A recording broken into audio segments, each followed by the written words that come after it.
Thank you, Shekhar. Very happy to be here. And let me first compliment you on this lovely setting. This is my first visit, and perhaps your first semi-formal function.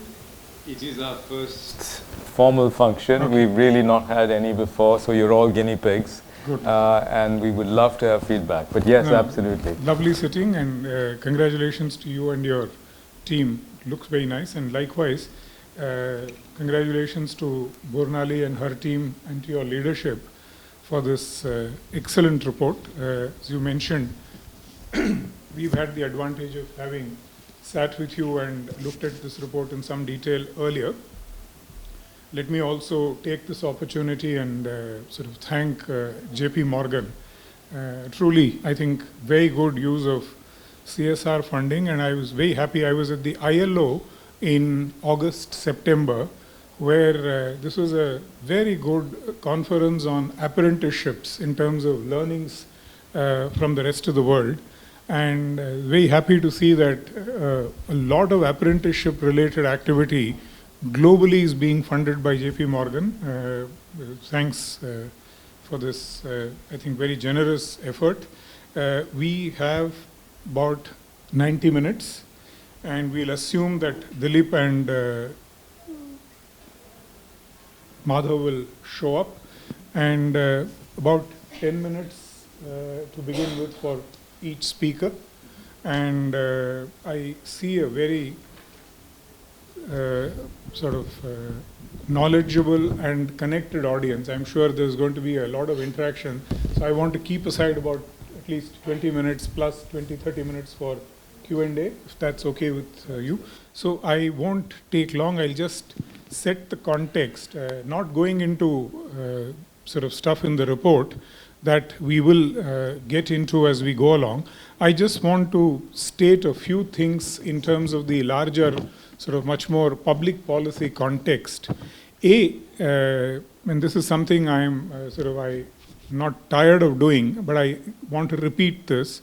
Remember, vocational education and skilling in India is a concurrent list subject. It's constitutionally, it's the shared responsibility of the union and the states.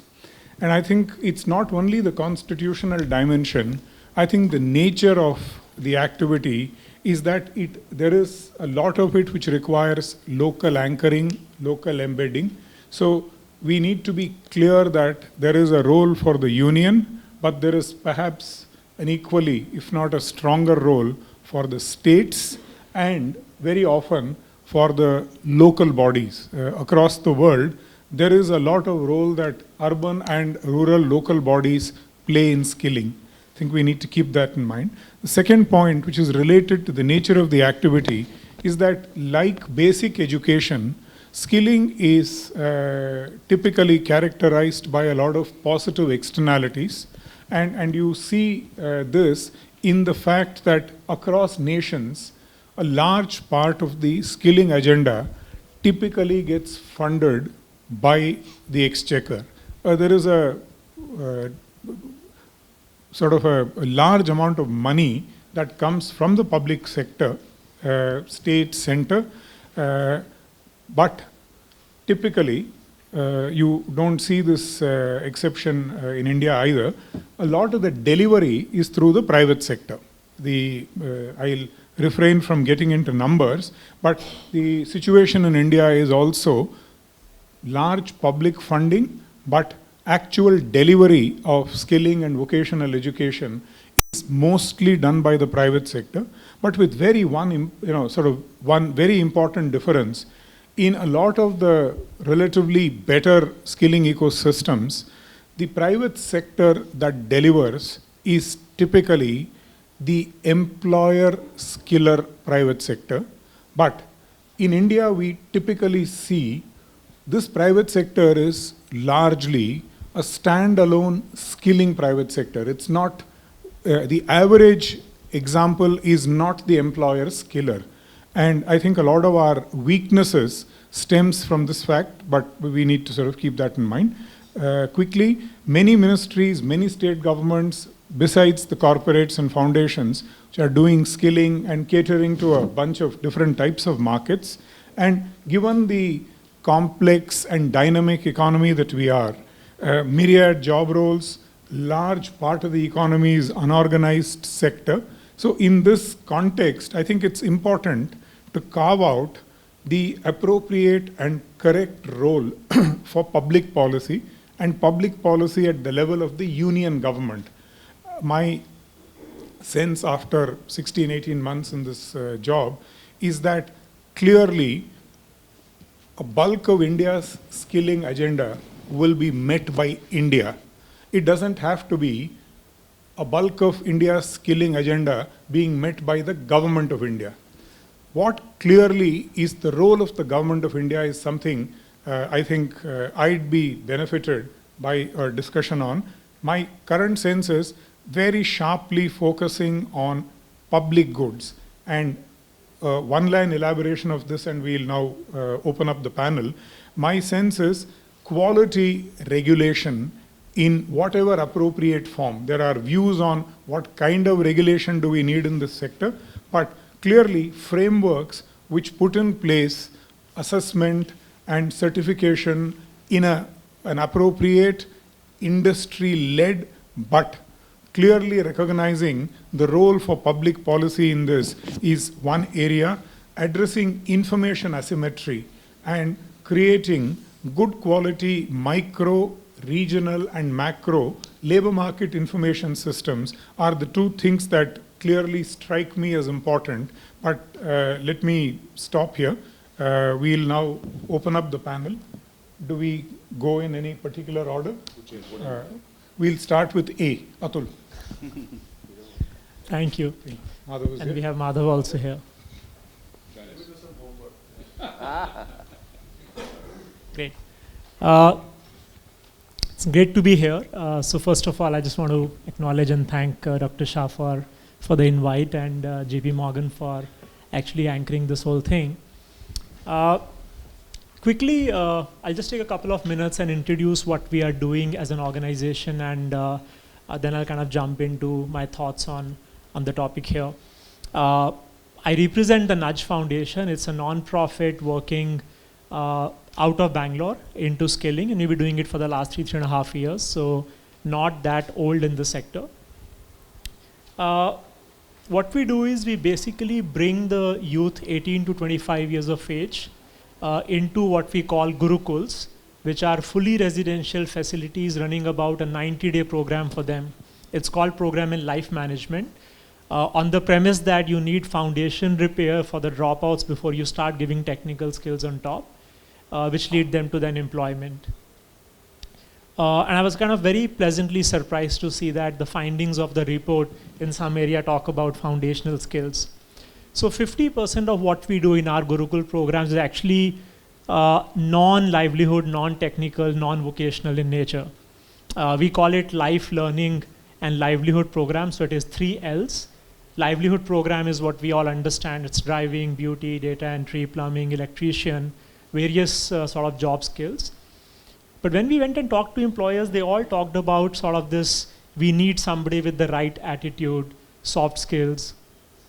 And that narrative kept coming back again and again and again, but that is not something we saw in the skilling ecosystem on the ground happening across the country. And we took a punt 3 years back to actually start by putting more than half of the focus on the other 2 L's, as we call it, Life Foundation and Learning Foundation. The Life Foundation is what we look as life skills, financial literacy, general sort of career and employability thinking, difference between wages and salaries and stuff like that. And in the Learning Foundation, we started putting all the foundational skills that people need to actually keep growing year after year, keep learning over time, which is literacy, numeracy, and digital literacy.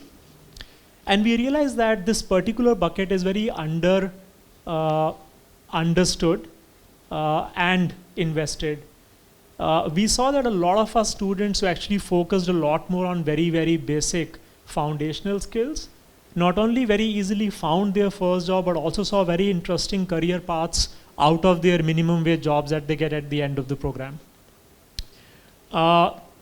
So that's how sort of we structured it. We started about 3.5 years back. We run about 16 such gurukuls, graduating 3,500 students now, mostly Bangalore, some in Delhi. One of the things we also realized as we invested in trying to focus on youth is this nature of this career resilience that we need to do, knowing that we don't know enough about what jobs will remain and what will disappear. And a lot of what we do right now is also improved over time by increasingly adding components of what skills will create career resilience amongst the youth for future. We found very interesting correlations downstream. Things like, every 100 rupees that you save a youth in their job in the first 2-3 months has a 2% increase in job retention. So if you have $1,000, you have like 15-20% increase in retention in jobs at the end of the program as you solve for their housing and deposits and stuff like that. And most people stop skilling at skilling, but the purpose of skilling is to not just find the first job, but also have a retention after that. So we put a lot of effort in our program downstream and upstream. And it's been a very interesting learning journey. I think as Manisha briefly mentioned, all of us were trying to throw things and see what sticks. We were pretty much in the same bucket, but it was good to find resonance of many of the things we were doing out of intuition and first principles thinking actually coming out in the report as well. To summarize, there are like 4 big things that I think from a Skill India lens to make India the skill capital of the world lens that are really critical for us to solve for collectively as all stakeholders. The first one that I always put is information asymmetry. There is so much information gap across the value chain that just solving for that will solve for the next 3-4 years of skilling volume and quality problems.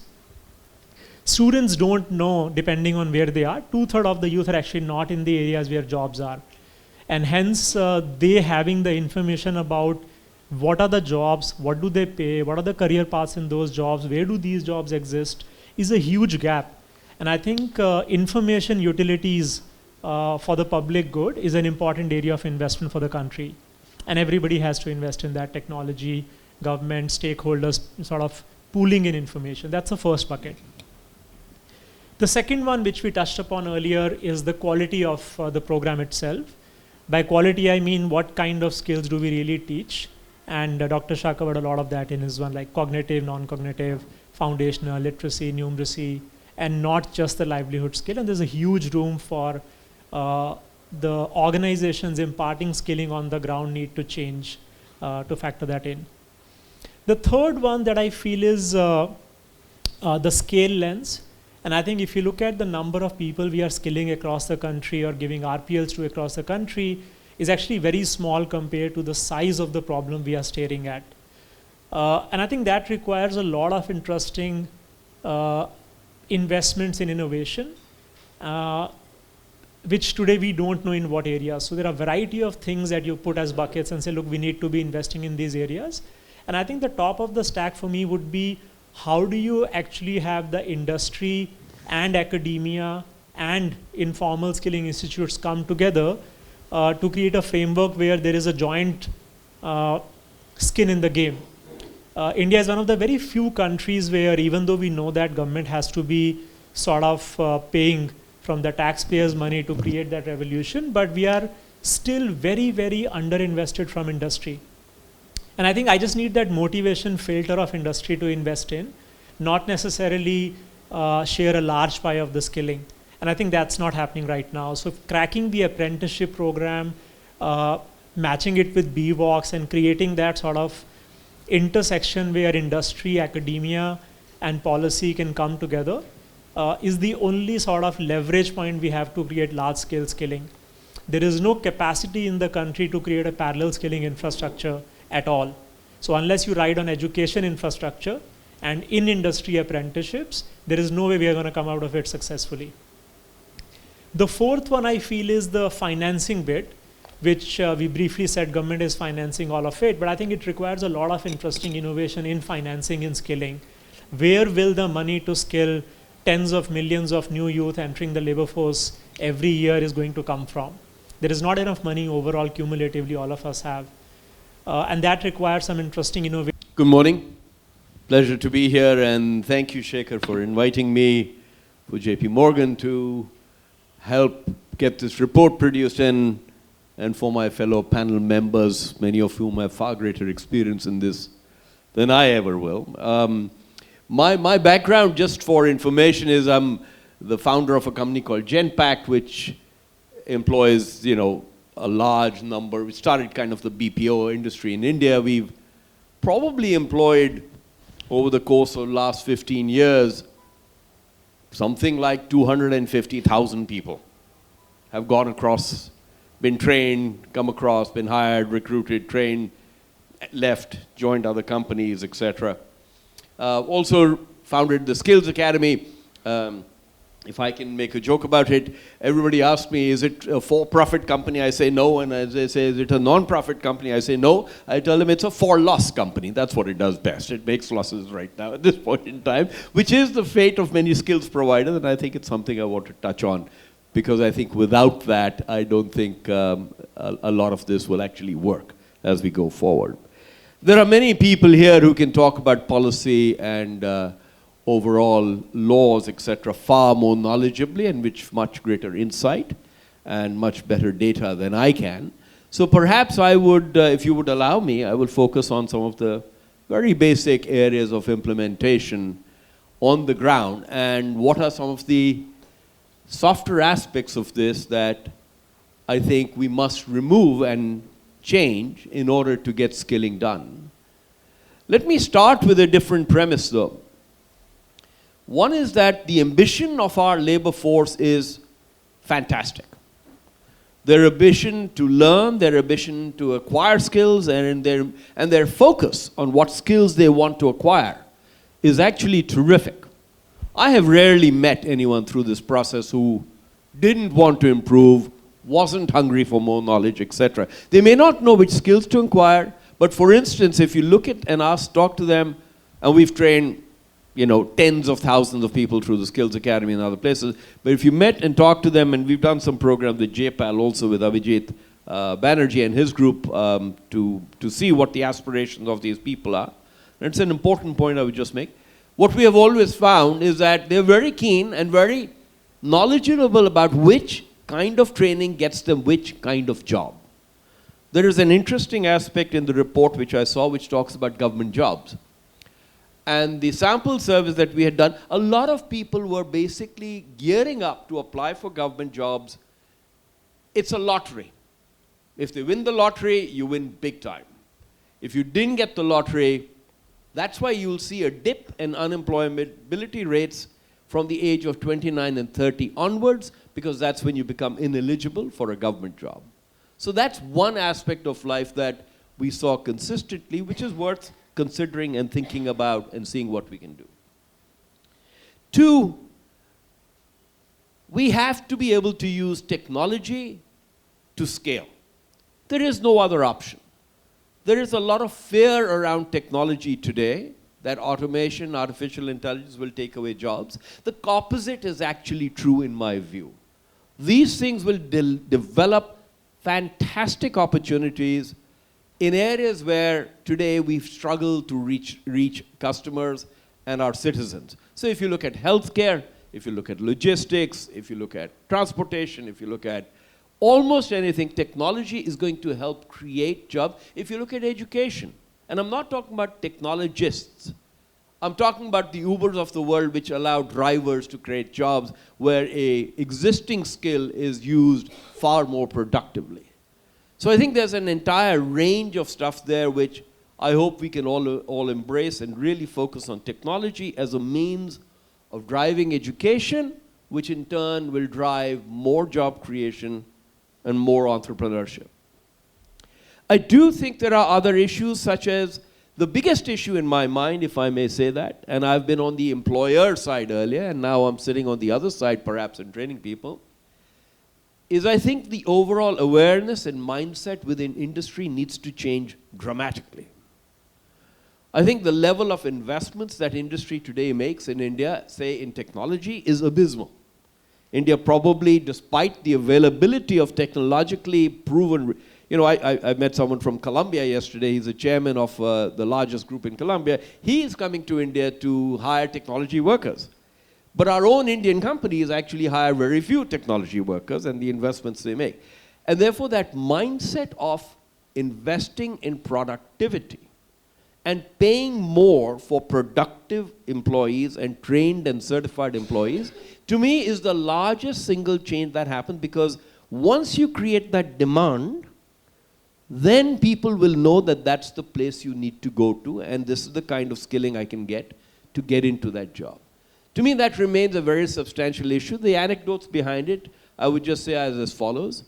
Whenever we have gone, and I was chairman of CII's skills sector for a long time, and they will probably shoot me for this afterwards, but the fact is that if you go to employers and say, kindly pay 2,000 rupees more per certified employee versus the other person you can hire off the road, it doesn't happen. So while there are statements that we say there is an extreme shortage of skilled people in the country, I have often questioned the wisdom of that statement and saying there is an extreme shortage of highly skilled people. But is there really a shortage at other levels? I'm not sure. All these numbers that people talk about, I have often wondered, because if there was a shortage, you would be willing to pay more. This is basic economics. But you're not willing to pay more, which suggests there's not a shortage. And therefore, I think tying up some of these very basic elements and increasing awareness around how skilling creates enormous gains in productivity, and apart from that, is something our country needs. Lastly, I would just talk about contract labor as being a huge lacuna. The government itself is a huge employer of contract labor. So are many, many, many companies. In most other countries, employing contract labor in this fashion is illegal. But yet here it's employed because everybody claims it's because labor laws are too tough and you can move away. However, white-collar worker, to fire a white-collar worker in India is easier than it is anywhere in Europe, most parts of America, most parts of the world. So when you look at the FMCG area and you look at retail area, etc., it is actually very easy to put someone in contract and move them out with a month's notice without paying them dues.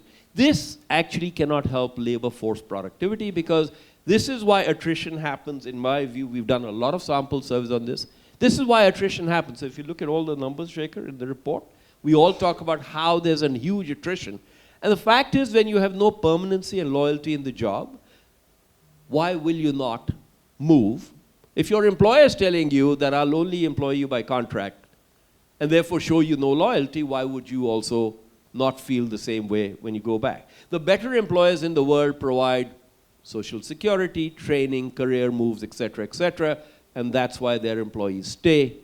The moment you put employees on contract, you're sending them a signal that I consider you fairly dispensable and that I will not invest in you, and therefore attrition rates remain very high, and therefore the impact of all that training does not flow through finally into productivity.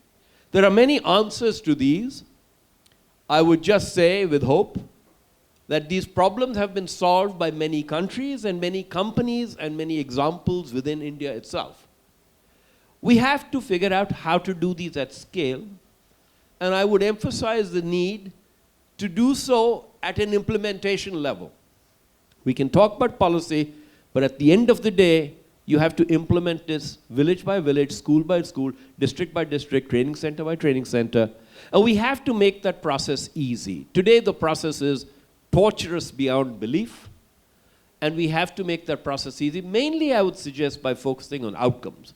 If someone can be assessed well and demonstrate that they have been well trained, that for us should be sufficient, because that will allow innovation in the training process.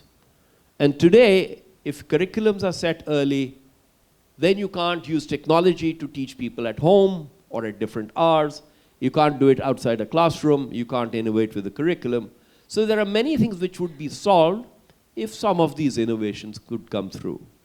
With that, I don't mean to depress anyone. I'm sorry, that was not the purpose of my discussion. I have huge hope because mainly driven by the aspirations of the people we teach and the employees we get, who are as ambitious as I have ever seen anywhere in the world, with huge energy. And I think if we can unleash them and show them where the real demand is, I think somehow a large portion of this problem will get solved by that push. Thank you. Thank you. Thank you, Pramod. That again was very crisp and bang on time. RCM.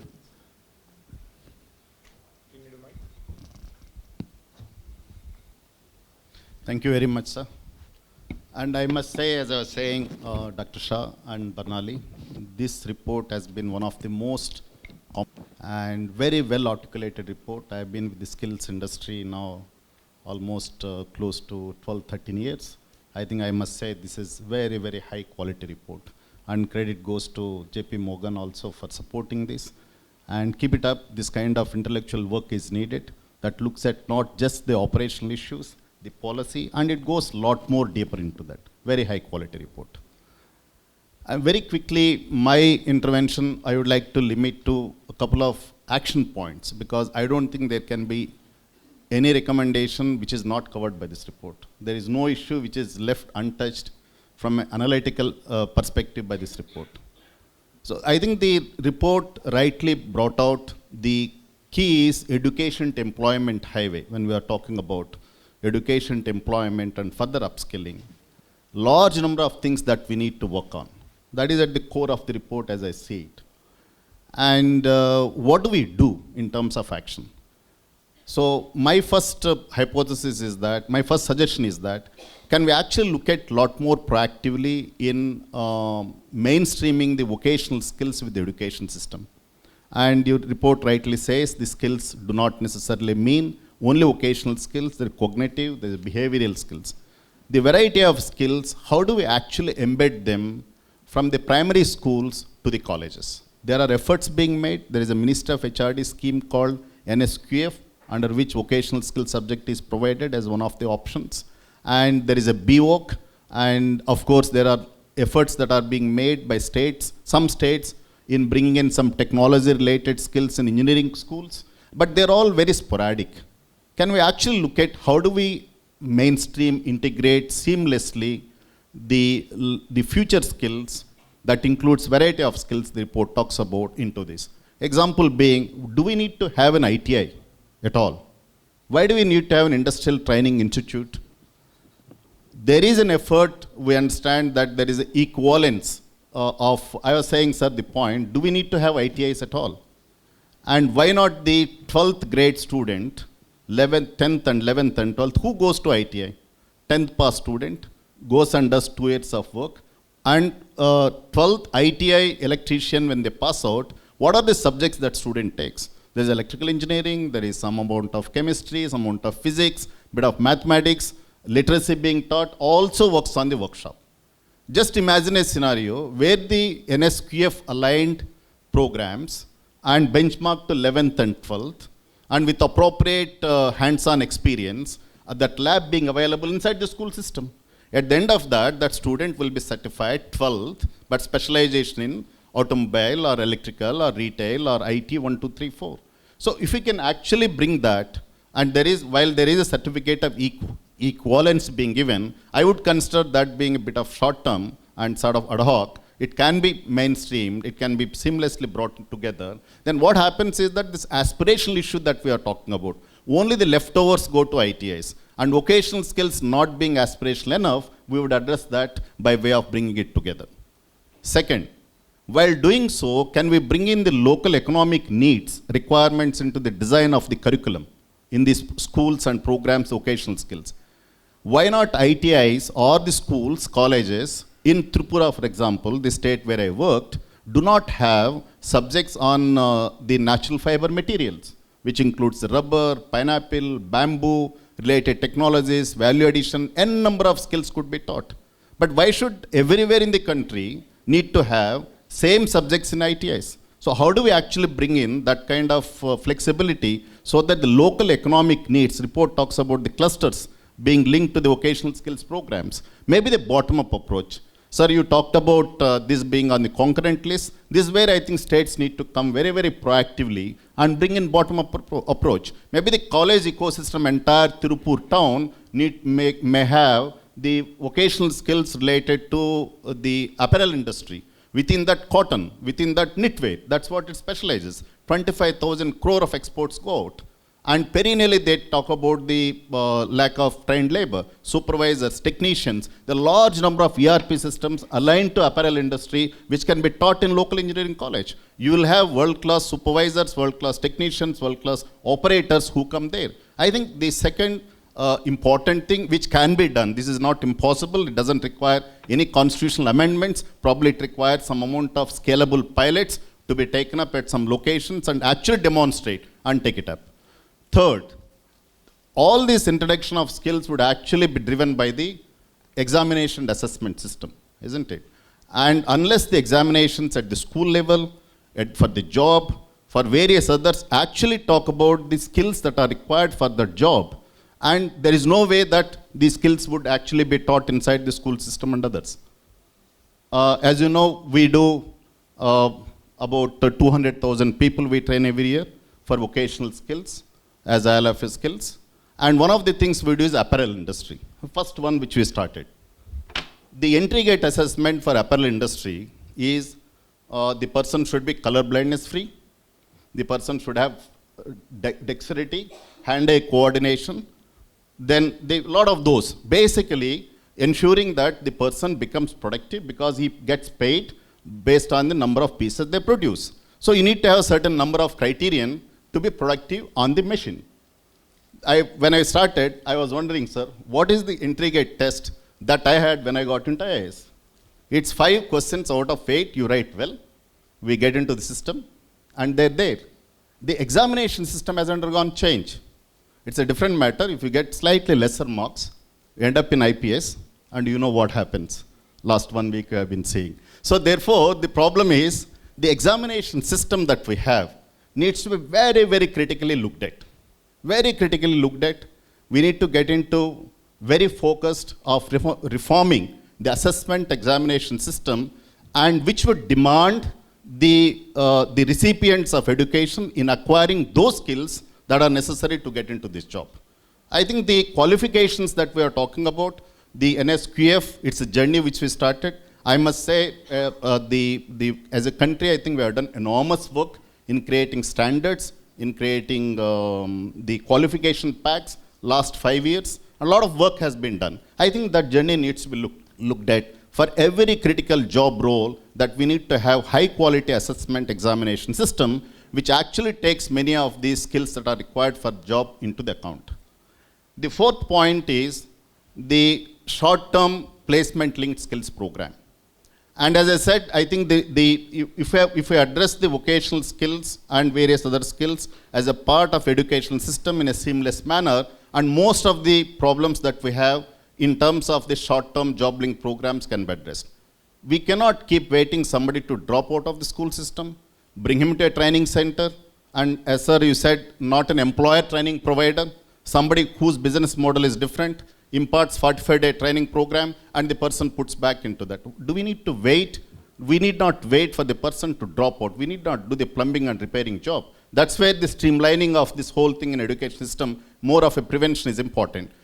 Despite that, we should recognize that there is significant population which so-called need, not in education, employment and training. And as the report also says, more than 50%, around 50% of the workforce do not have the qualifications of 10th, they're 10th below. Many of them live in rural areas, many of them are below poverty line. So this segment doesn't have the holding capacity to go through a long-term program. If they had, they wouldn't have dropped out of the school system. So they need a job. They need a job today and tomorrow. Fortunately, many of these jobs, which again your report talks about the delivery boys to logistics to sewing machine operators, n number of jobs, many of them do not require 1 year, 6 months, 7 months kind of programs. They require job-specific, absolutely spot-on kind of skills. So those short-term job-linked skills programs are relevant, and the governments, rightly so, because there is a market failure there, government step in and provide part funding. The other panelists said the industry coming forward to support this whole thing is actually the most critical need. Assuming that all these are happening, there is one significant action point that is required in the short term. How do we measure the outcomes? Because any payments by the governments or by the industry or sponsors, including CSR, or the student also linked to the outcome. Today, for the want of better alternative, government rightly so relies on the documentation, verifiable proof that the person got into job, and there is traceability with respect to the incomes that the student acquires and a proof of that. And other than that, it's difficult for the government to actually identify. I think a lot more work needs to be done by all of us, particularly institutions like NCR. Is there a different alternate model of recognizing the outcome of a skilling program?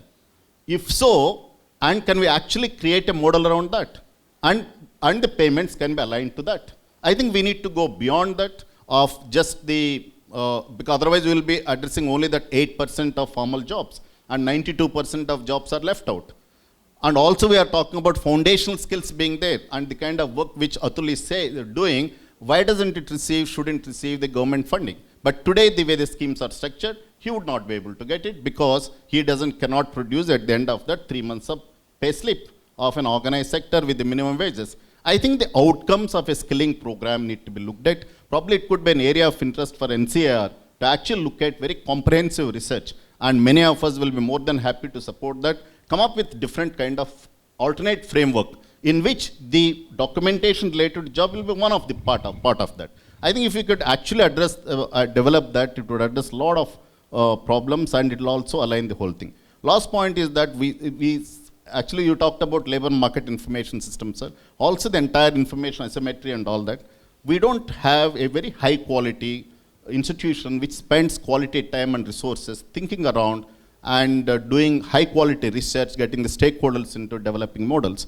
Probably NCR has a very good opportunity of becoming such an institution. My recommendation is that we should actually create a kind of cell or division that looks at entire skills and mainstreaming and doing continuous research, get this feedback back into the system, we will be doing enormous national good. Thank you very much. Thank you, RCM. And now, Madhav, 10 minutes. Less than, I hope. So everything that has been said more or less covers what needs to be said. So I can only add 10 more minutes of the same. So let me try to take a different angle on this. There's a number in this report, says 468 million working, is that correct, the working population, and a very interesting addition saying who may or may not be learning on the job. Now how many percent are in a position where they are learning on the job, and so how many are actually in an unskilled job?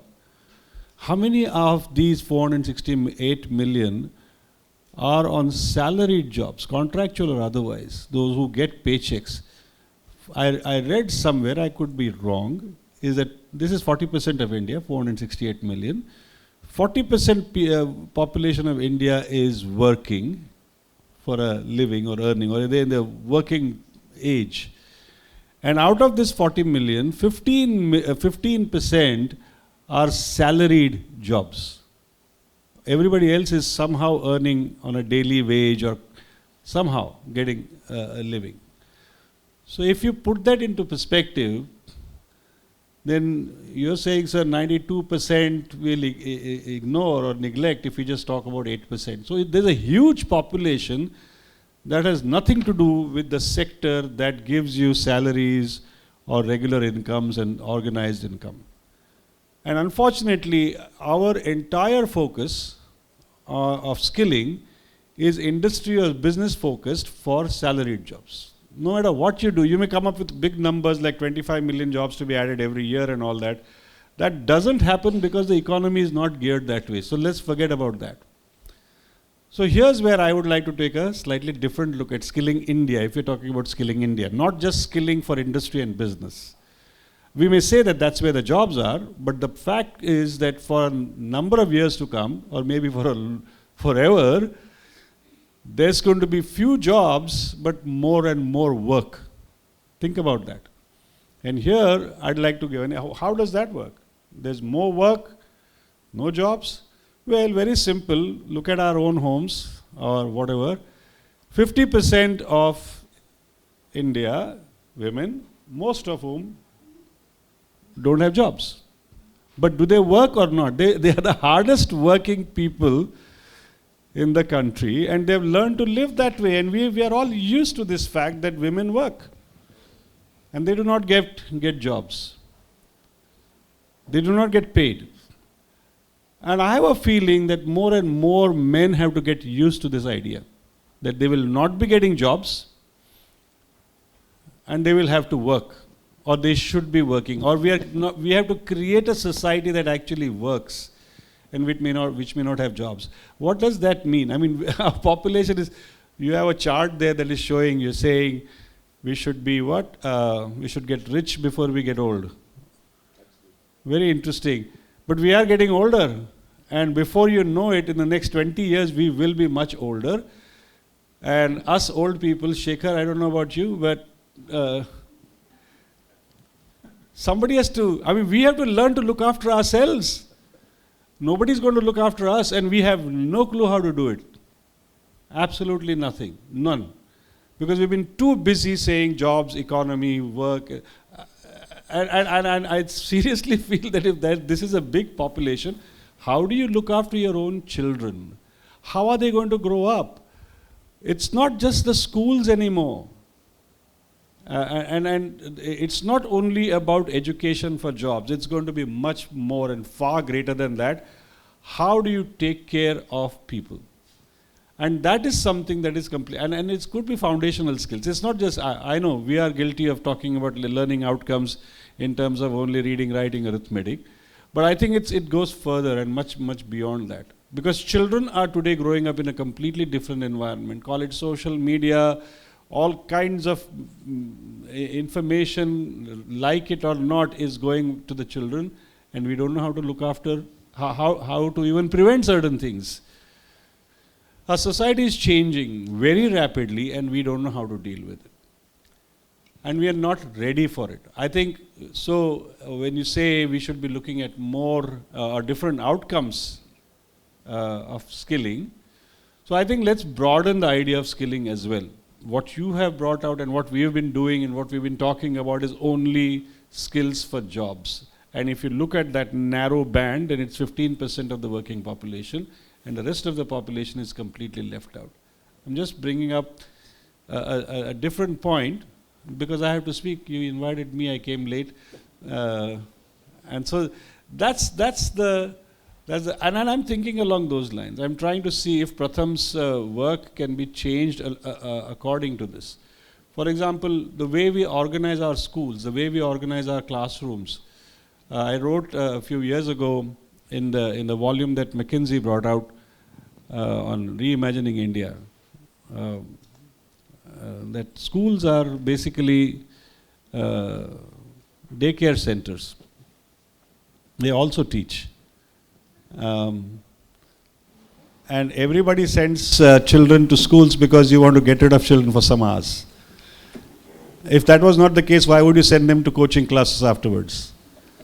So I think we have a system, a very funny life system, and we need to take a second look at ourselves and change it. And that's where all the skills are going to be. Children will have to learn how to play with each other, how to learn in groups, how to behave cooperatively, and so on. And none of these is being taught or learned from childhood onwards. Just my 2 bits. Thank you. Thank you, Madhav. Let me welcome Dilip. Dilip, we just completed the rest of the panel. I'm sure you've seen the report. About 10 minutes on skilling, the report, your own experience in the sector. So thank you, Dr. Krishnan.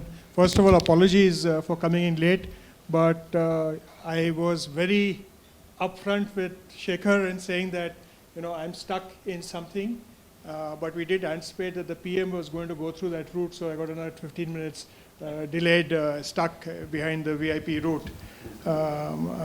Yeah, so, I just want to confess to everyone that I've been involved in this more than the others have been.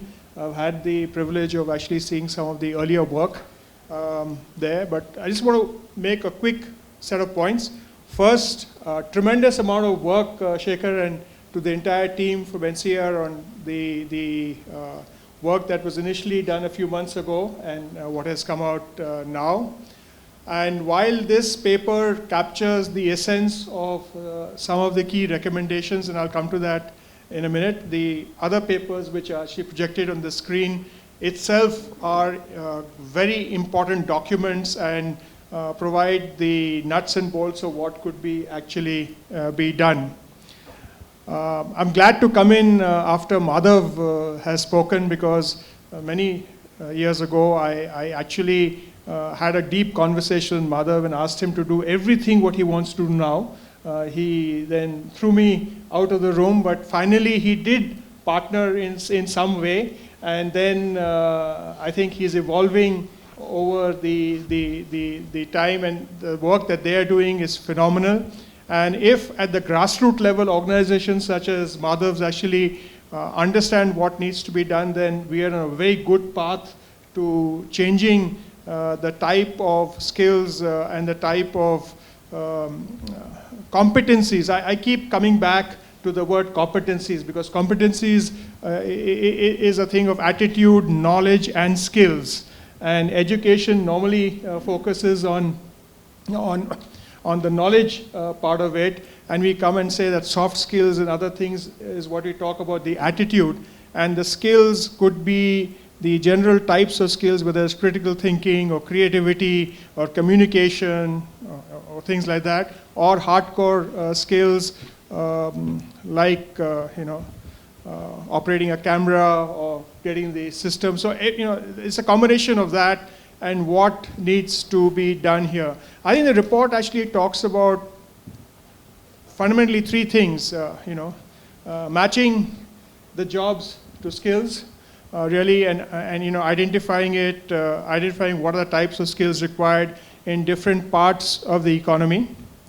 One of the very interesting things that the report does talk about is the need for multi-skilling, and this is an area where I have always said that multi-skilling is not a little bit of skills of everything, but multi-skilling is the full range of skills for everything that you want to actually do.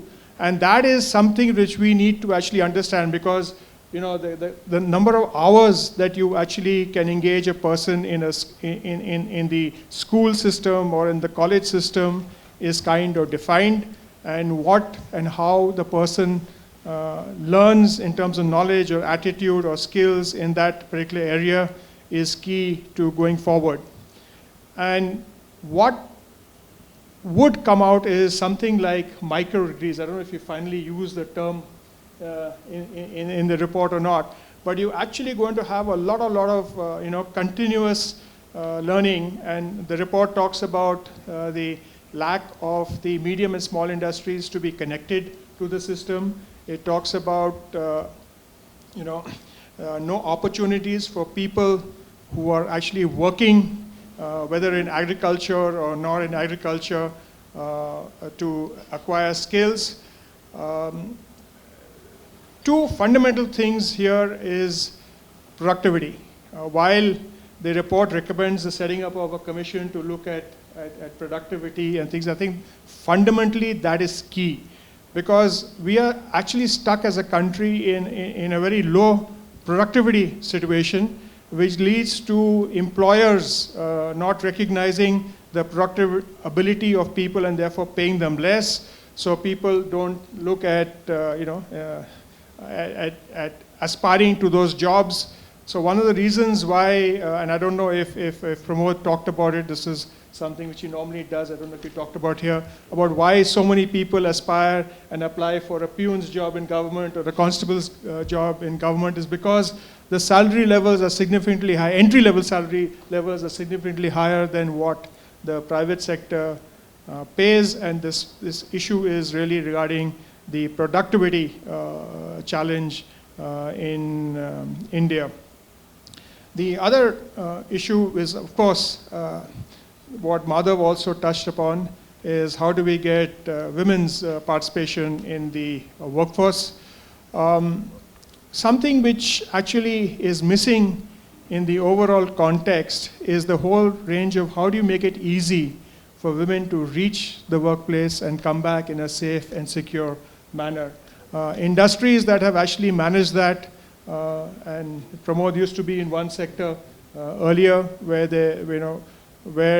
they started this taxi BPO service for all the BPO workforce to actually travel from home to there, and that actually resulted in a disproportionate share of women in the workforce in the BPO sector. One issue which I'm very passionate about and is not in the report is we are treating skills like an 8 in the morning to 5:30 in the evening concept.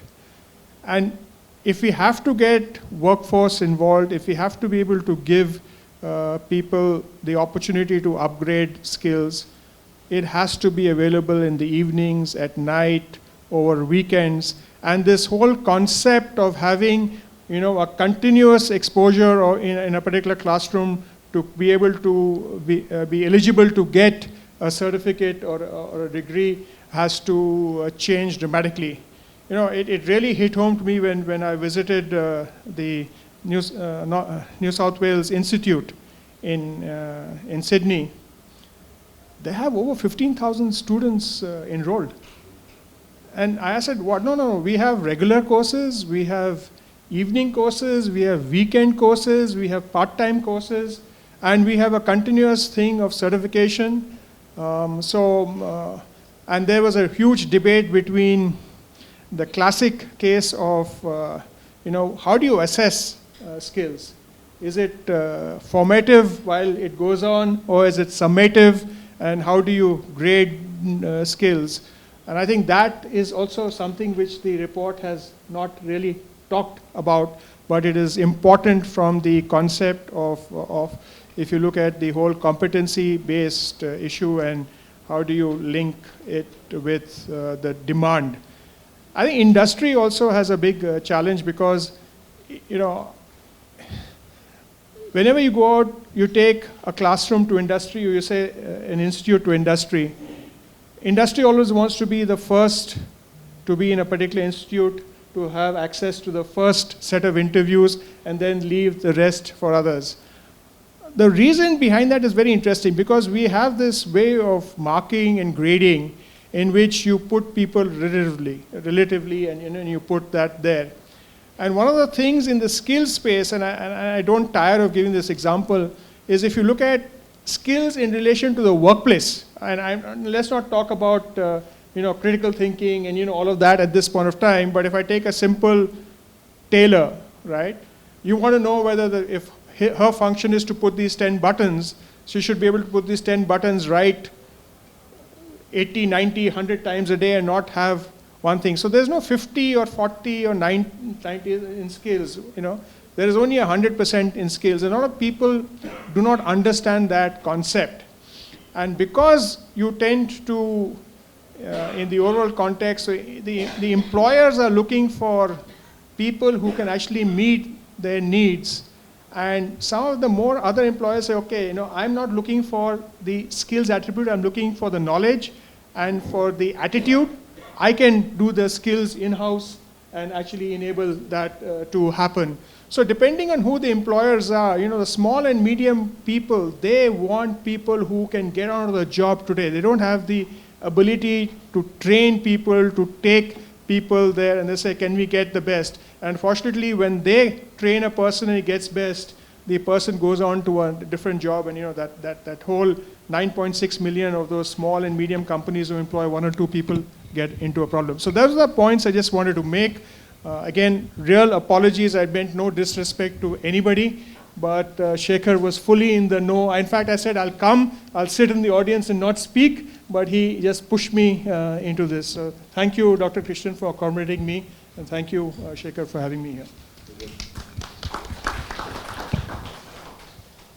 Thank you. Now we'll open up the flow of discussion for questions and answers. Can I request you to, whoever has a question, start with Abhishek. Introduce yourself and brief. Hi, good morning everyone. I am Abhishek. I represent Generation India Foundation. Been working on skilling for some time. I wanted to make a couple of comments and then a question to the panel. To begin with, I think the first comment that I wanted to make was when we speak about the outcomes in the skilling sector, one of the things that bothers me is that we seem to have forgotten that we are also an educational institute as a skilling system, and therefore outcomes are not only to be measured in terms of jobs and the placements, etc., but also how you do it in the schools, which is learning outcomes. And I think, Pramod, you did mention that in your address as well. If we train candidates and if we teach them well, and if there was a great assessment which could prove, without doubt that the candidate learned, then is that not good enough for an educational institute? Because rest of the outcomes, of course, they are important, but they are sort of externalities to educational institutes. Are educational institutes good enough to get those outcomes? That's one question, sort of comment that I had, and happy to get some kind of comments from the panel. The second one was around, again, Pramod, you mentioned that, employer payments are in some way proxy of demand and supply match or mismatch, right? And therefore, one could ask a question whether there really is a demand-supply mismatch in most of the jobs in India. You did mention that there are, in the high-skill jobs, there probably is a demand mismatch. But if I may ask a question, are there any jobs in India that go vacant given some time? And if not, or then probably we are worrying about a problem that doesn't exist. Of course, there might be some pockets, and I'm trying to bring a little bit of a confrontation or trying to be provocative here. But honestly, let's think whether there really is a demand-supply mismatch in most of the jobs, or at least in the jobs where there is a significant demand. I could argue that there is undersea welding. We don't find people in India, right? But then probably the number of jobs there are 150 in a year, right? So that doesn't solve the problem. So at a scale, what happens? And the last one that I wanted to comment on was the formal sector versus informal sector. So while 8% of the jobs clearly have 8% of the overall job market, self-employed or wage-employed, has the salary slips, etc., as RCM sir said. Within the remaining 92%, there might be pockets of opportunity. They are not all self-employed people. They are not all those people who would be on daily wages. And one of the opportunities that I think there is the capturing the role where the jobs are distributed. So jobs, large number of jobs, but so distributed that as a skilling organization, we could never capture it. Probably sales is one of those. I remember my struggle when the GST came in, and everyone was like, GST accountants are needed everywhere, and like I would go to most of the big accounting firms or anyone, and there were no jobs. But at the same time, if you went to Naukri.com or Indeed.com, there were always advertisements for GST accountant, but there was one job to a firm. And as a institution, for me to get, if I'm doing trainings, 2,000 jobs or 2,000 trainings require 2,000 jobs, and 2,000 jobs, if it means 2,000 employers, it's nigh impossible for me to get those employment opportunities. And therefore, we let go of those. So sales roles, accounting roles, and there are few more roles which have very large number of jobs.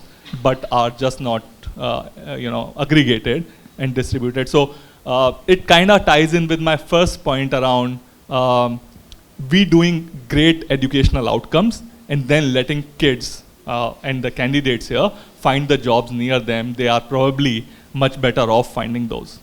Thank you very much. Thanks. Yeah.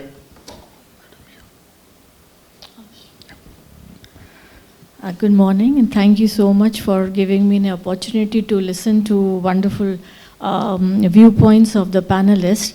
I would like to make Can you introduce yourself? Okay, I'm Vinita Sirohi. I'm working in the National Institute of Educational Planning and Administration. So I would like to make 3-4 observations here. Like starting with the introduction of the soft skills, that is a very important component, and I have some reservations of using the term non-cognitive skills, because the moment we talk of skills cannot be performed without any cognition. So there's a little amount of cognition in whichever skill we are talking about. So moving towards the introduction of soft skills, I would like to mention that integration of the skills right from the very beginning in the school system within the curriculum is important to prepare the students for the world of work. Because there are a number of studies which also indicate that the employers, they say that the students are lacking in the kind of skills that we require, that are soft skills, and which cut across all occupations.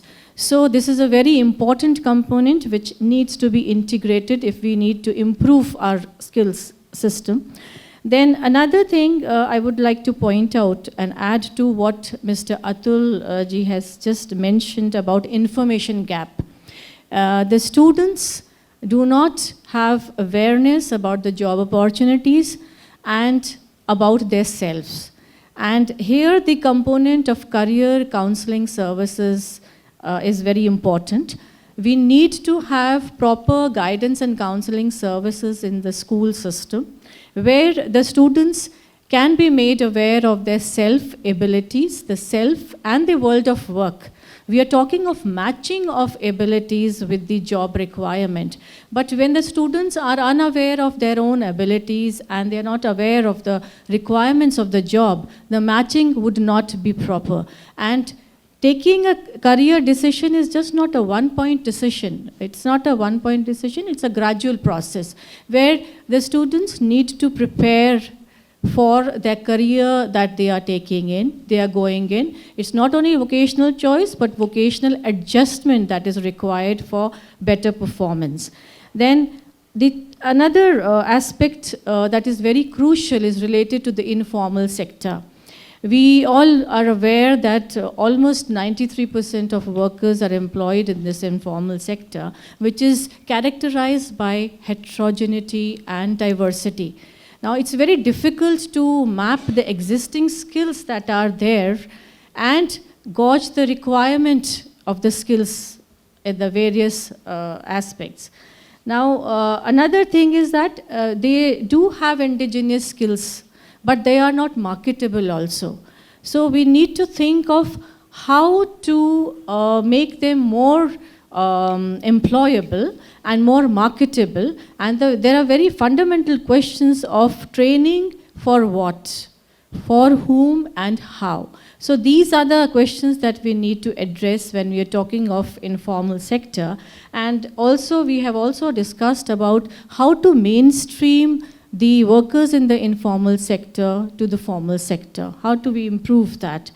And another important component is related to the change that we need to bring about in the ecosystem by having an interface with the education system as well as the industry partners. Because ultimately, the employers need to involve and engage in providing the skills to the people, because they would be the ultimate takers for employment, and they need to involve themselves in delivery of the skills, the framing of the curriculum, which would improve the ecosystem. Thank you so much. Thank you.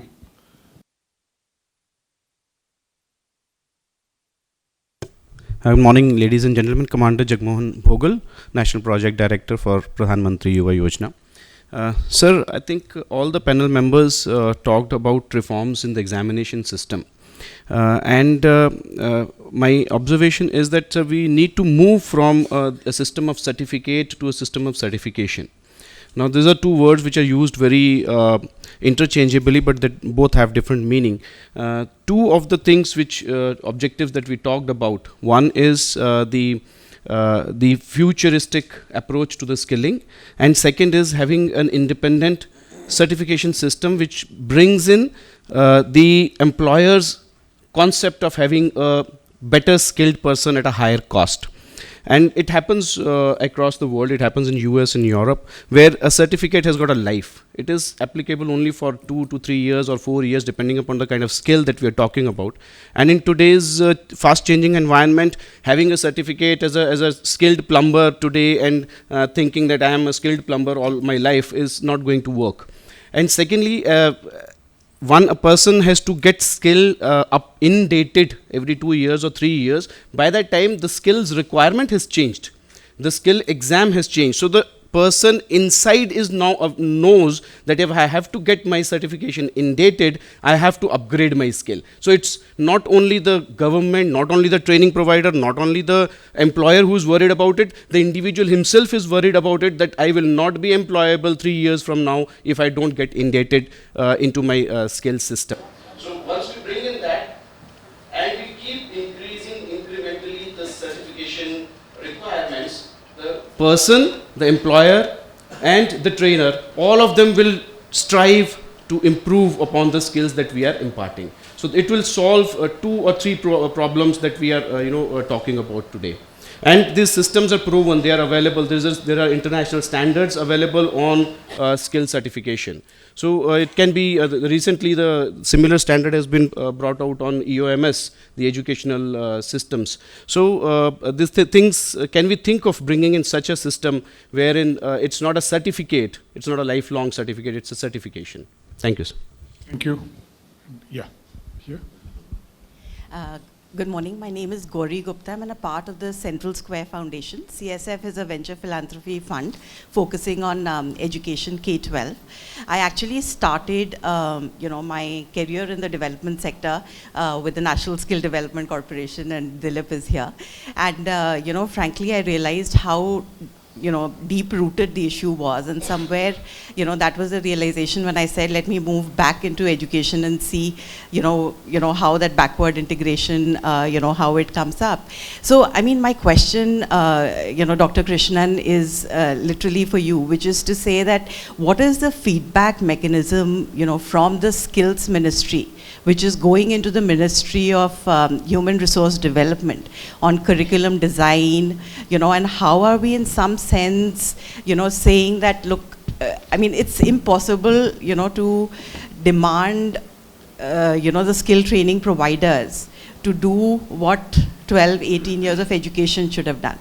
Right? So what is the feedback mechanism? And, Mr. Chauhan, you are here as well. How does your Pratham Skills, the programs of Pratham Skills actually feed into your core education programs?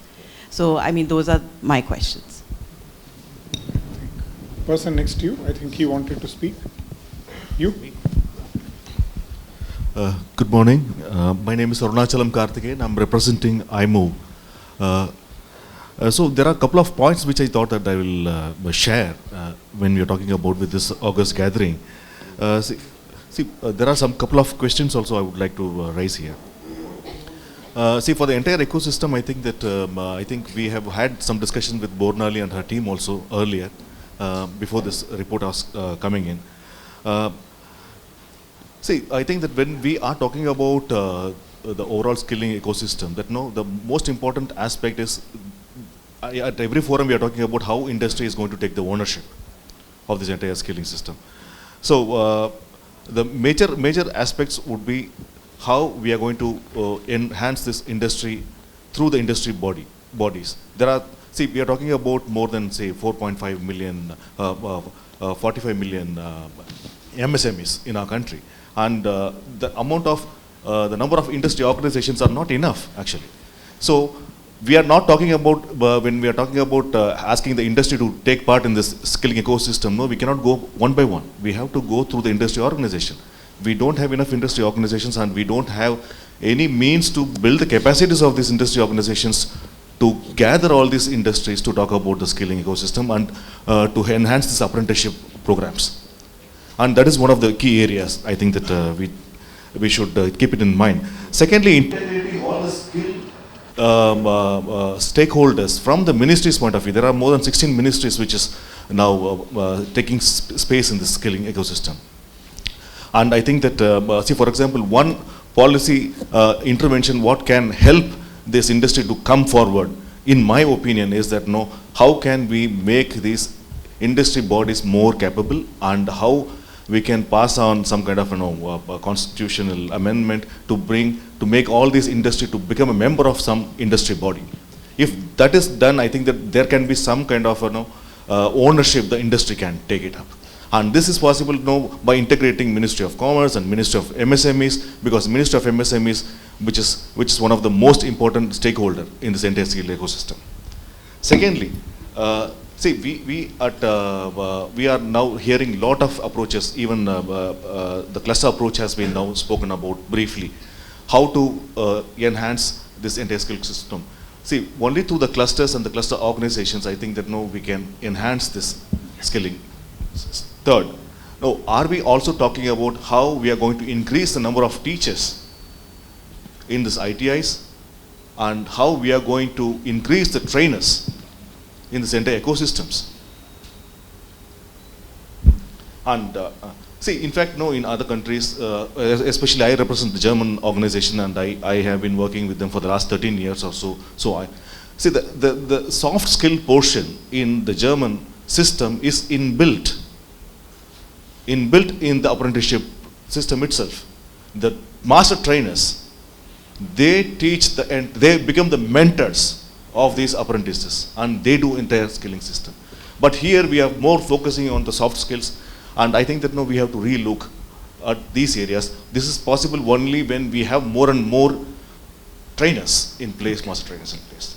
And another most important area what I thought I will touch is also about this agriculture sector, and which is one of the most important areas, and that there is much to be done, and I think that this is a very challenging atmosphere where we are. Thank you.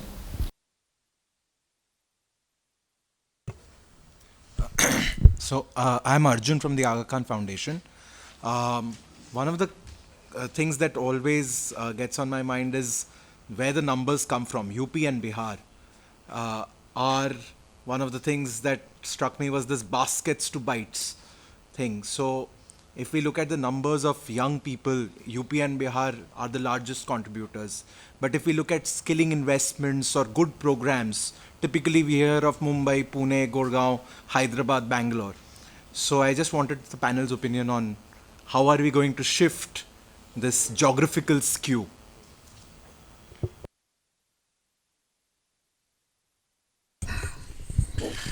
Good afternoon. I'm Colonel Pokhriyal. I'm heading the Management Sector Skill Council, and we have often heard this term soft skills and life skills in this August gathering. I just wanted to tell you the new initiative which the Ministry and NSDC have taken, and my council, we are on the verge of unveiling it very shortly. Is this the entrepreneurship module has been made in the country? The first time national occupational standards have been approved. Till now, only the qualification back, which is a bunch of the NOCES put together for a particular job role, has been done. The first time the ministry has been very serious, and we have pushed around. The NSDC has already approved, and very shortly the NSQC will be approving it. As part of the Pradhan Mantri Kaushal Vikas Yojana, all these soft skill will be rolled out with all the kind of skilling in the country going forward, and this is a very major step. All the job roles, soft skills and the life skills training will be doing very shortly in another couple of months onwards. So that was one of the information point which I wanted to convey, and congratulations to NCAR for this lovely auditorium and for inviting us all. Thank you. So somebody there. Hello, I'm Varun. I work for Pratham, and I'm part of the impact measurement team in Pratham. So I just wanted to give, so I'm not really close to the skilling sector, but I felt something that I could learn from here was that, so our team is around 15 people in Delhi, and we also have around 50 or 60 people that we recruit from the state teams. So you could say like the capitals of all of the different states where Pratham works. So one thing that I find is that, and last year also in Asar's report Beyond Basics, we learned that skilling is not something that is very aspirational a lot of times. Like Pramod mentioned over here that a lot of people are just working towards government jobs, and a job otherwise is on the side. Like, you're aspiring for a government job, and the skill heavy job is not necessarily your aspiration. So I wanted to know, how does one sort of overcome these social and sort of cultural barriers towards employing people in these sectors? Like, I believe that our team, like if anyone is employed with us, we provide a lot of data analysis, software skills, but at the same time we don't find quality candidates, we don't find women in technology, which is something that came up earlier too. So how does, as an employer, how does one navigate this space, and what are some of the steps that can be taken to sort of overcome the sort of social barriers to this? Yeah. Thank you.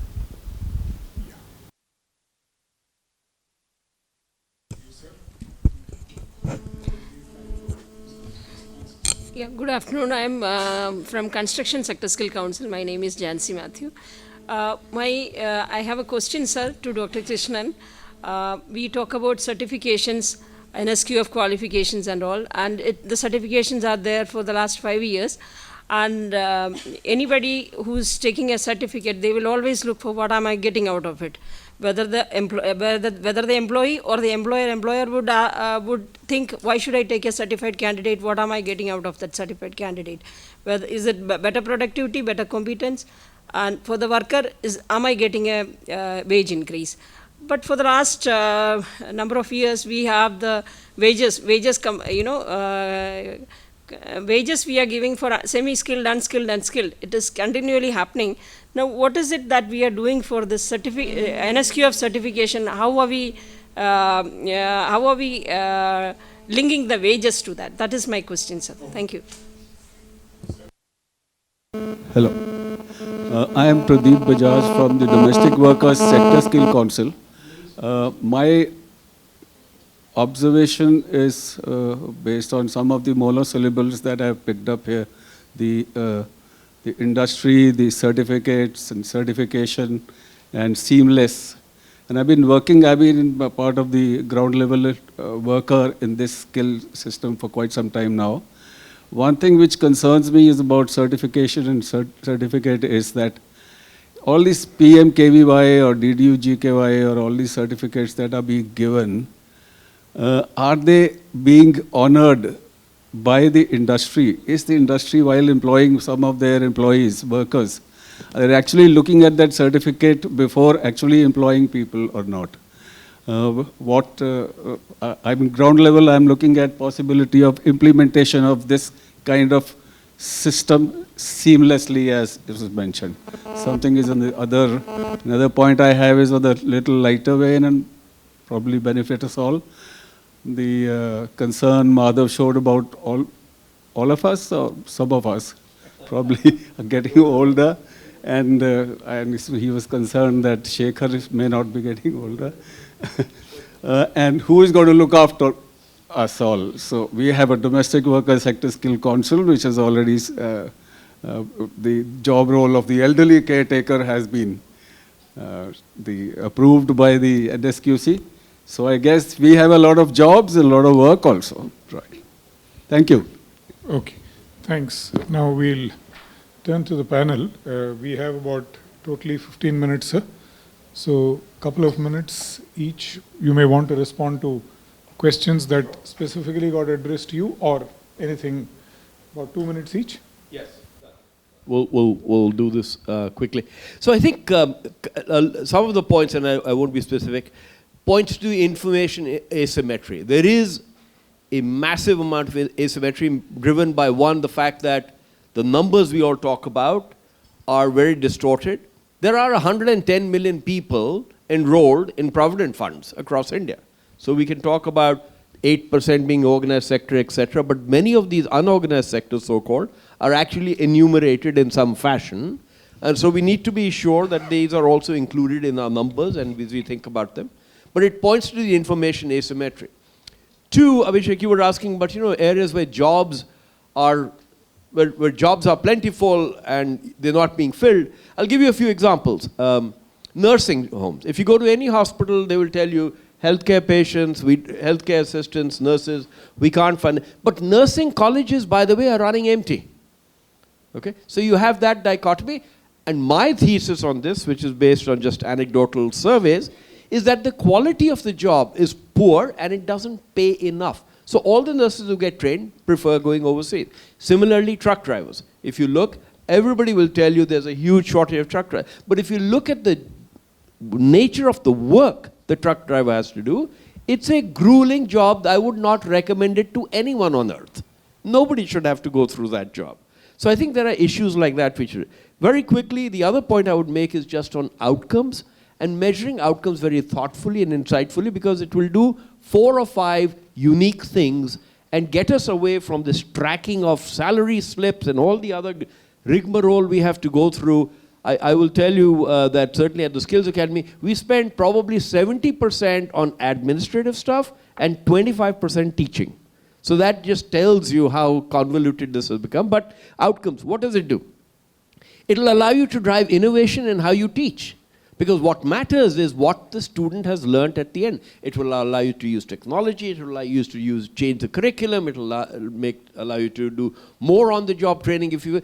It will allow you to customize based on students. It will allow us to address the unorganized sector, because as long as the person is trained, they can then go and find whatever job. They don't have to be forced into a job where they have to stay for 3 months just so that you can get paid.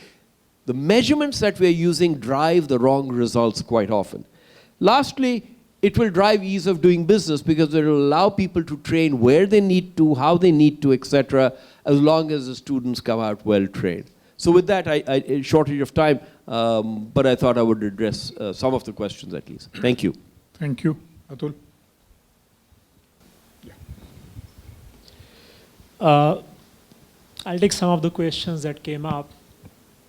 I think the first one is the lady here mentioned the need for career counseling centers. And I think it goes back to the larger point that there was a source versus destination point that came up, like where students are, jobs necessarily are not where students are, UP, Bihar, versus where the tier 1 cities where most of the jobs are. I think generally there's a huge need for us to be investing in information systems. Dr. Krishnan mentioned that as well. And that is across all stakeholders, not just the students. And we don't have enough national level utilities like that actually inform people. And it's an ongoing thing, right? I'm a mechanical engineer, went to IT, went to business, now in the development sector. And students also make these choices post-skilling. And I think the need for having this information staying updated all over the country is very, very important. So that's definitely an area of investment. I think industry participation is a huge thing. That's sort of my number one, where we haven't figured out the ways to create incentives for the industry to come and participate in the skilling ecosystem. And it's a very, very complex problem to solve. Most businesses have a very sort of short-term view of how to look at problem solving, and anything that actually benefits the whole ecosystem 5 years, 7 years from now is not an area of investment for industry usually. And how do you create that incentive system for them to be investing in solving the problems of tomorrow and not day after tomorrow is a complex one. So we need a lot of work in that area as well. There was this topic that came up a few times on learning outcomes versus measuring downstream metrics and holding skilling accountable for in job retention, and not just is that the right metric, but also the amount of effort, time, investment that goes on into even administering all of that. I think there has to be a balance there. We can't take our responsibility of actually putting people in jobs away from skilling, while we have to fix education, which is very, very important, and the right way to fix it by actually looking at the questions that you ask, right? Are students learning in classrooms? Are skilling institutions able to deliver that learning, which is very important?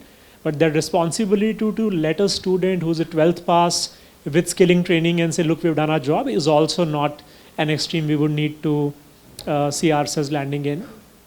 And I think that balance has to be there. We need to reduce the administrative effort required to measure those things to like a fraction of where it is right now. But that's a huge responsibility we carry when students actually trust us, not for learning outcomes, but for what happens based on the promise that we give them is not that you'll come and, you should enjoy plumbing for the rest of your life as a learning. They come in because they are buying a job, even though you are selling training. And that responsibility is a huge one, and we need to handle it with a lot of responsibility. Thank you. This point about where people are available, jobs are not there, where jobs are there, people are not there. That's a paradox that we have. I think two ways of addressing that. The skilling investments alone will not help in those states which have population. I think jobs need to be created. And the recent example is Jharkhand. Jharkhand came up with a brilliant policy for apparel manufacturing promotion. So apparel manufacturing doesn't require any educational qualification. Most of the sewing machine operators, just 5th class pass is okay. And what they require is some amount of the technical skills that they need to have. So they came up with a policy where they incentivize the industry for creating the jobs. So many of these big companies around Delhi, NCR region, there is a queue of going to Jharkhand. And the estimates are that over next 5 years, they would be in a position to create 50,000 jobs locally. All right. I think the states need to come up with respective policy. Maybe the Bihar could look at food processing, agriculture, the huge amount of soya grows there, and depending upon that. So local economic engines need to be created that are appropriate, conducive, that create local jobs. Also both formal and informal. Like again, Chhattisgarh as example of some of the districts, they have done brilliant work on non-forest timber, all right? And those forest produce related kind of stuff in tribal areas, creating locally economic viable kind of options exist. And there is a huge demand for products which are ethnic made now. Look at IKEA when they opened the store in Hyderabad, and 1/10 of the store is dedicated local ethnic products. Fab Indias of the world are coming. Where are the products coming from? Most of them, somebody talked about the indigenous knowledge and the locally economic available resources. And many of those need to be targeted, and skills can be imported there, but completely embedded in economic chain. Economic supply chain needs to be there. Just skilling for the sake of skilling doesn't happen. And the other side, when they migrate to the cities, the biggest pain point when these workers come here is housing. And there's a huge need for us to look at creating affordable housing programs near the industrial clusters, where the workers, when they migrate, they could actually settle down. The lack of proper, decent housing itself is one of the reasons why people leave the jobs and go back. And there are models that could be created around industry. I think if we approach these both, and this problem could be addressed to an extent, but this is inevitable of people migrating from one location to another. Migration is not bad per se, but people need to go empowered with the skills. Therefore, to that extent, skilling investments are required in both the places. Places where the people originate, and the places where they end up, where the jobs are available. On this issue of where the demand for training might be, or where there are more unemployed people, that's our perception, and where the jobs are, there are several observations I would like to present to you.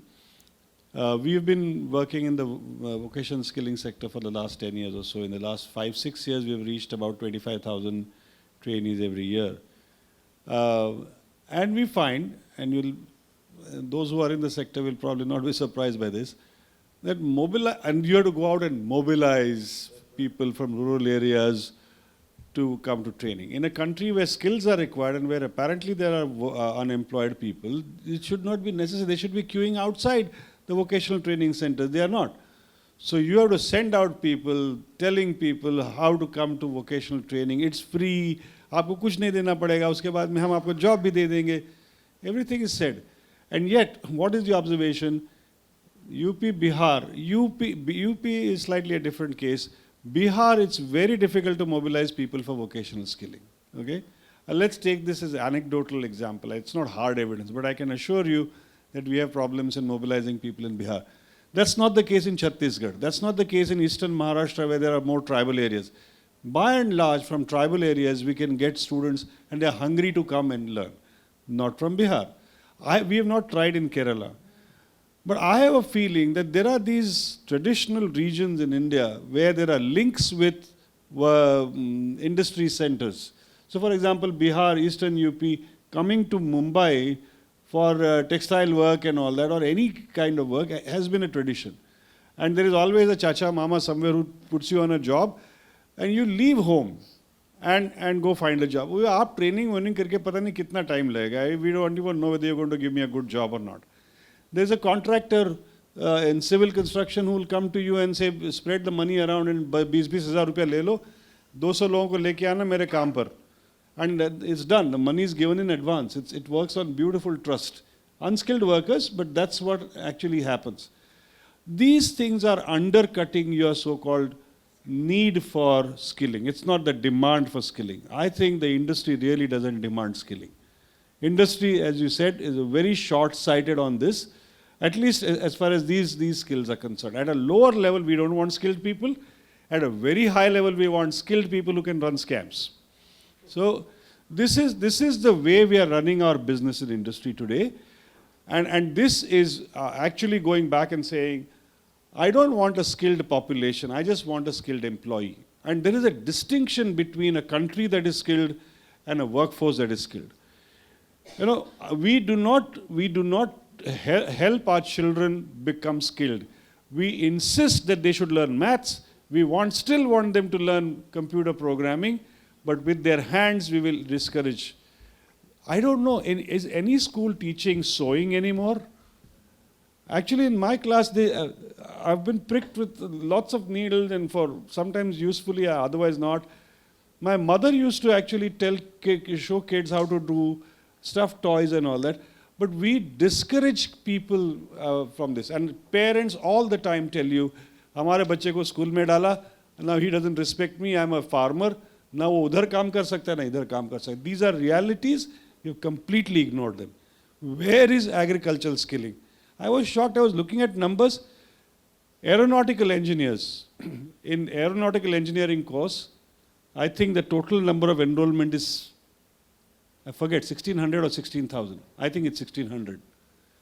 What is the total number in agricultural engineering enrollment?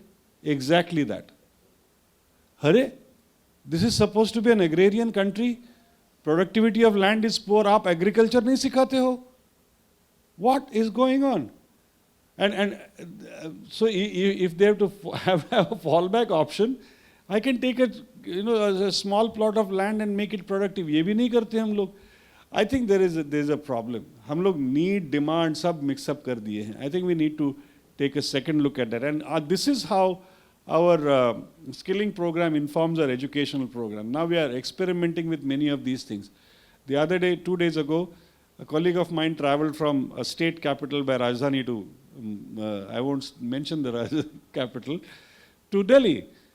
And apparently, as soon as everybody got into the train and the TT came, one person just slumped and looks like he had a heart attack. There was not a single person in 2 bogies around who could help and knew what to do.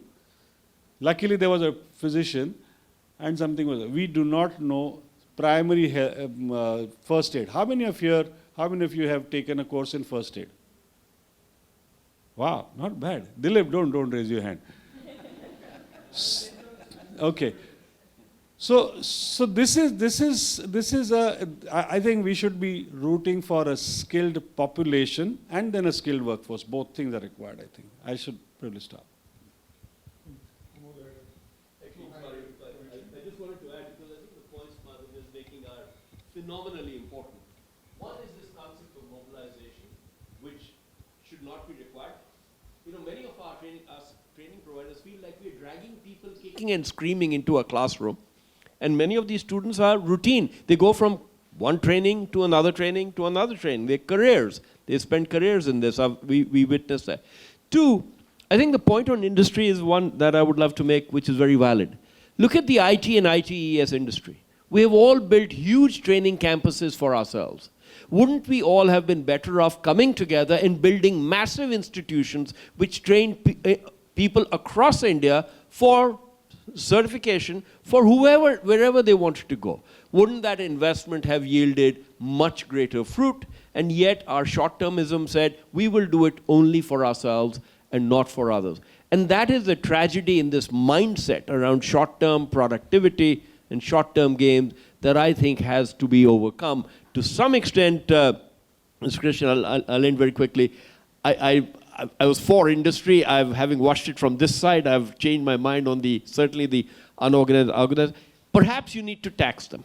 Perhaps they need to pay more money. Perhaps they need to be forced to do some of these training skills that they haven't had to do earlier. So just four quick points. One is the shortages.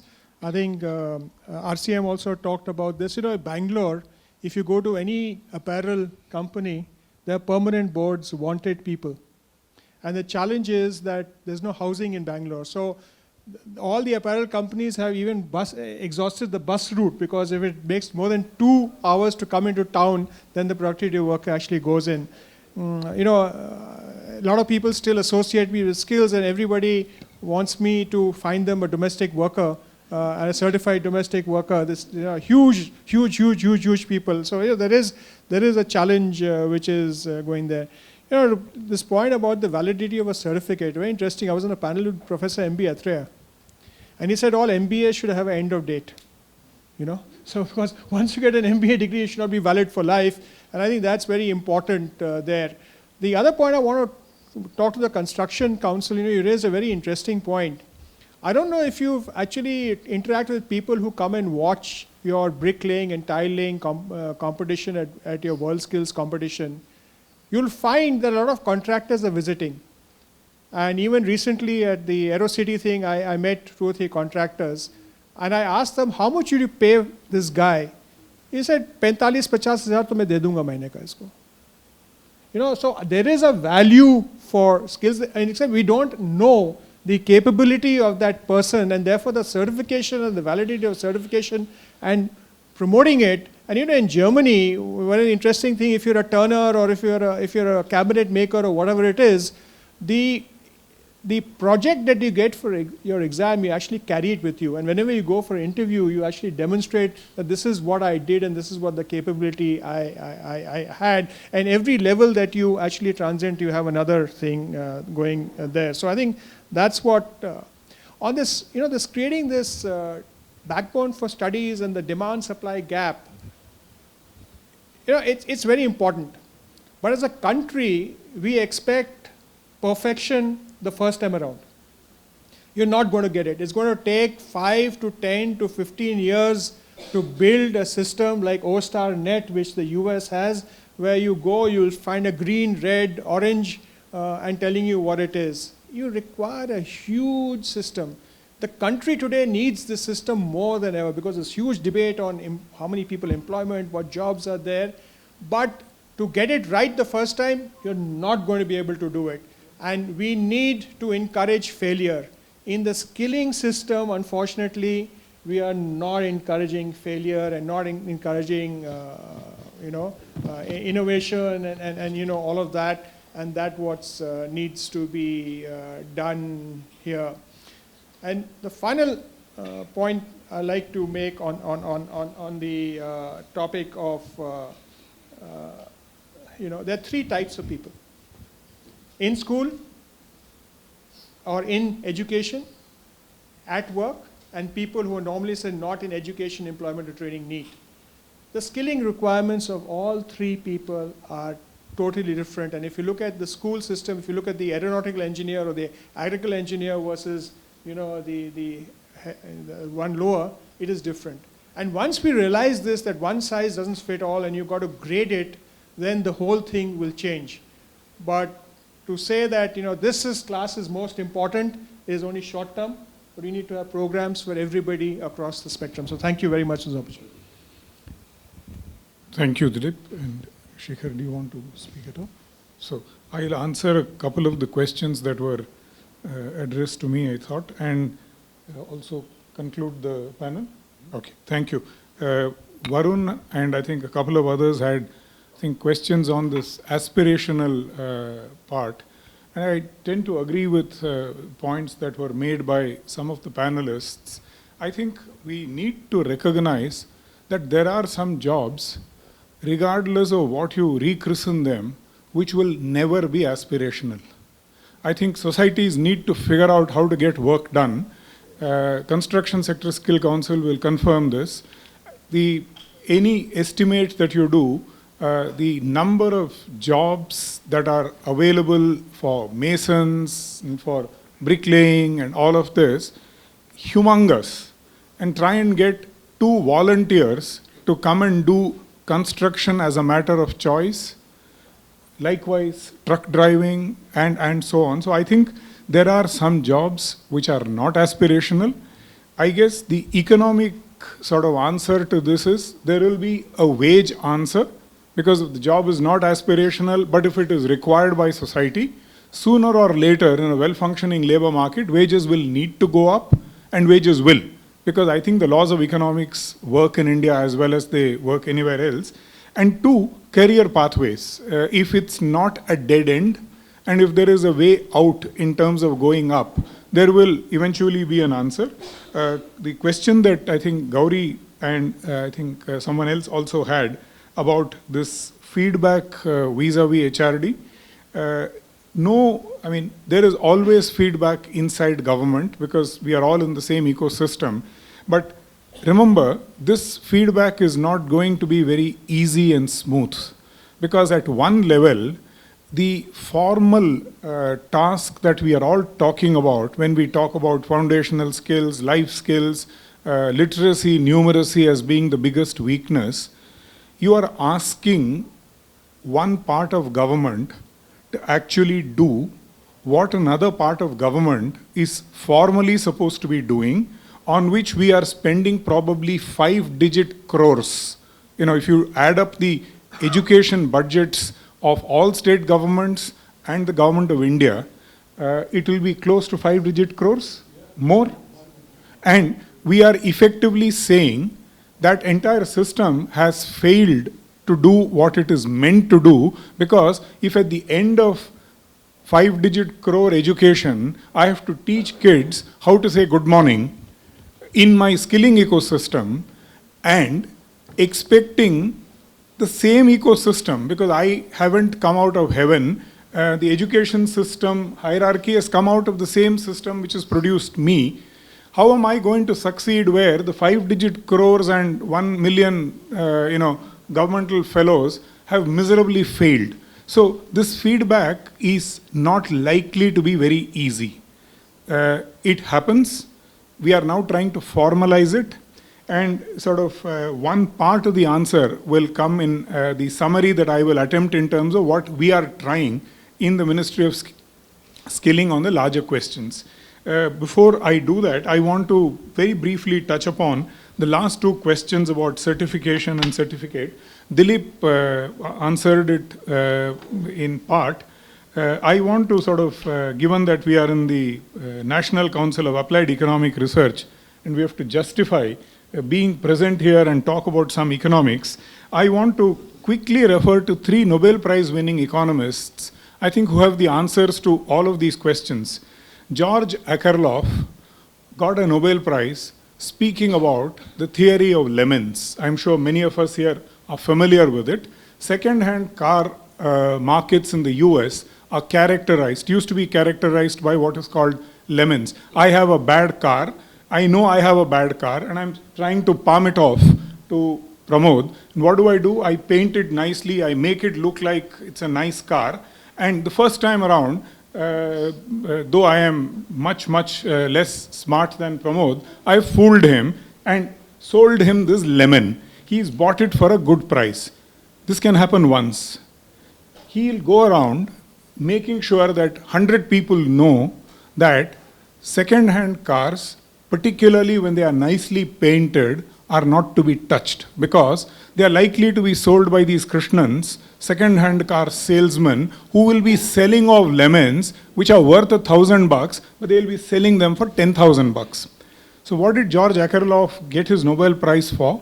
He said, when over a period of time, I am doing this repeatedly and the world knows that I am trying to palm off a bad car as a good one, everybody who actually has a second-hand car, including a good second-hand car, will have a dysfunctional market. How do you sort this out? Information. When he knows the true nature of what I am trying to sell him, we will reach an equilibrium in the price. And all of credit rating, etc., was born out of this excellent Nobel Prize winning essay, which is all done in West Bengal in the informal credit markets of rural Bengal. So I think the skilling ecosystem today suffers from the problem of lemons. A bulk of what we produce in the skilling ecosystem on an average is poor quality. So I'm a very rational employer. When I meet my first employee from the skilling ecosystem, my assumption is that she or he is a lemon, and therefore I will not pay a skill wage premium. Then what did the subsequent information economics Nobel Prize winners find out? The advantage of what Joe Stiglitz called screening and what Michael Spence called signaling.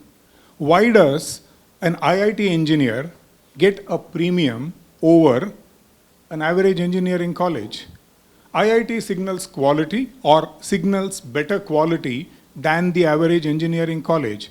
So why can't there be an ITI which actually signals better quality than an average ITI? And the truth is we do. We have plenty of institutions in India, and I'm sure employers here recognize that.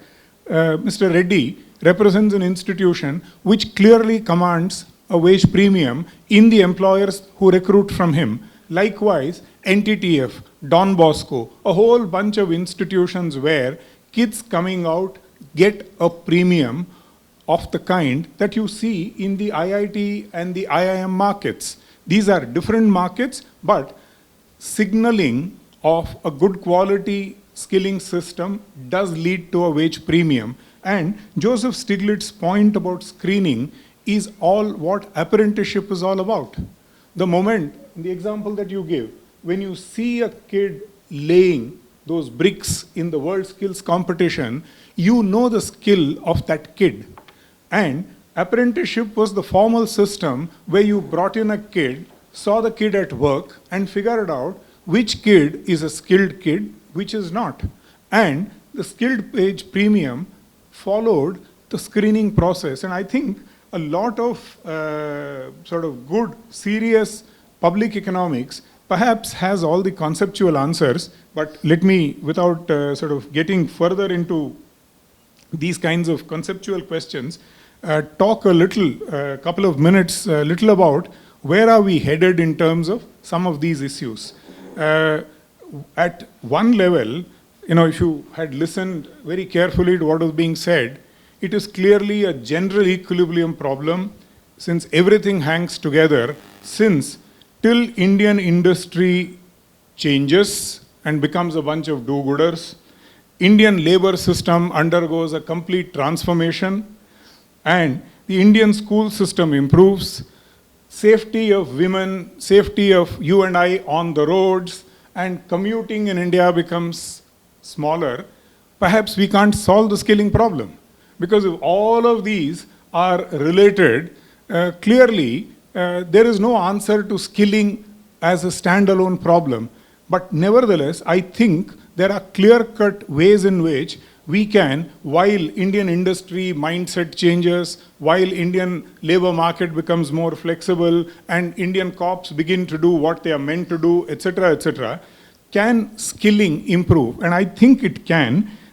The couple of things, for instance, that the point that Atul made about information. The point that came out in terms of, can we do counseling, aptitude testing from class 8, and the point that RCM made about, can we not integrate an ITI ecosystem into a school?